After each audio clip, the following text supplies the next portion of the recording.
Alors je suis à la procure avec Thomas Vesset qui vient de publier chez Belin une remarquable biographie sur Thierry d'Argentlieu, le carme amiral, qui a été très bien accueilli puisque vous êtes lauréat du prix d'histoire militaire, donc bravo.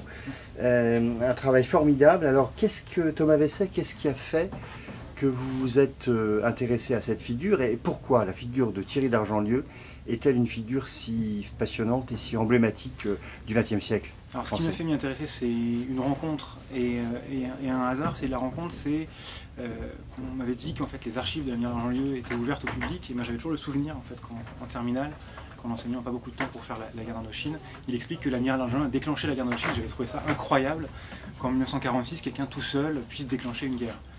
Et quant au personnage qui fait vraiment c'est qu'en fait c'est une tranche d'histoire du XXe siècle, avec des allers-retours permanents entre la marine, dans laquelle il sert pendant la Première Guerre mondiale, les ordres, il est provincial de l'ordre des Carmes, la Deuxième Guerre mondiale, où il est l'un des principaux personnages de la France libre, à côté du général de Gaulle, et ensuite l'Indochine, avant, en 1947, de retourner au couvent à la demande du nonce, de rentrer dans son couvent après le tumulte des événements du siècle auquel il a participé.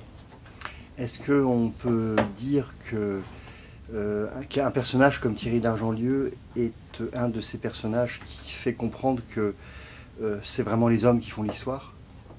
Oui, je pense, alors même si ça montre aussi le poids du système. Et du milieu, voilà. Du milieu, et de plein de choses. On voit notamment dans la prise de décision, notamment sur l'Indochine, où c'est très très net, c'est le poids de tous les, voilà, de l'imbrication des ministères, la sortie de guerre qui est compliquée, la mise en place de la 4ème République.